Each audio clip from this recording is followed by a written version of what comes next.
I'm Rabbi Shaul Rosenblatt. Welcome to the Tikkun Weekly Dvar. This week's Torah portion is Tzav. It's the second Torah portion in the book of Leviticus, the book of Vayikra. And once again, it's talking about the offerings. Different offerings that are brought, that were brought in when the Jewish people had a temple in Jerusalem. The word for offering, sacrifice, literally in Hebrew, is lahakriv, it means to sacrifice, but it comes from the root of the word kalev, which means close.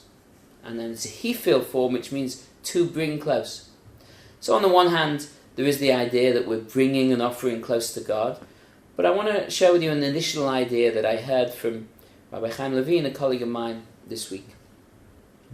When we sacrifice something for another person, we bring them closer to us. Now you might think that you get a sense that that's true. We make sacrifices and we feel closer. You might think that when I sacrifice for somebody else, he feels closer to me.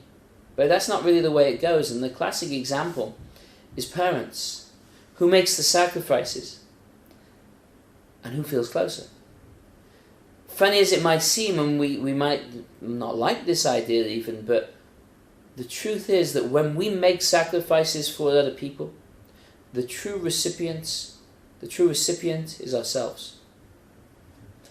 One of the places where that's hard to see, but it's equally true, is marriage. People think that if I sacrifice, if I compromise in marriage, I'm giving up something, I'm going to lose out. The opposite is the way it goes. When we compromise in marriage, when we sacrifice in marriage, we win. That's the way you win in a marriage. Now, there's no question that if somebody is making a sacrifice in bitterness, out of resentfulness, out of frustration, they don't really want to do it, but they feel they should, then you may well reap that which you sow. But when we sacrifice out of love, when we sacrifice out of care for another person, when we sacrifice from a genuine place within ourselves, it only increases the closeness in a marriage between ourselves and our spouse. I just want to explain for a minute the mechanism of how that works. In my mind, the only thing that gets in the way of love between two people, between two human beings, is ego. We get caught up in the pettiness of insignificant things in life. We let unimportant things matter to us. We hold on to grudges. We hold on to things that are frustrating us. We hold on to grudges way beyond when we can even remember what we're frustrated at, but I've got to hold on because I know I've got a grudge against this person. Our pride gets in the way, and we hold it against people as a result of that. When we find humility within ourselves, we always find love.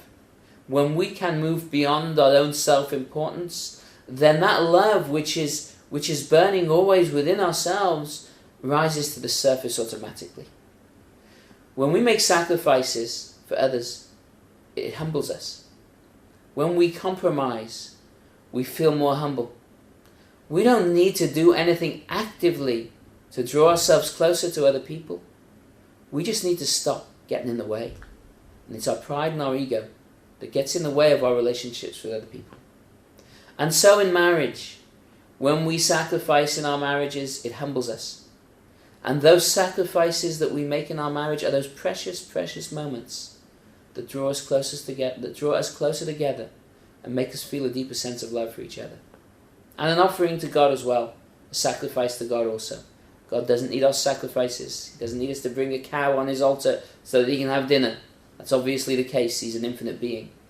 But when we sacrifice and when we give of ourselves, the humility that makes us feel gives us a deeper sense of closeness to the Almighty. And that's what bringing an offering is all about. I wish you Shabbat Shalom. If you're interested in finding more out about Tikkun, about what we do, about the ideas that we're talking about, please log on to our website, tikkun.co.uk. Thank you.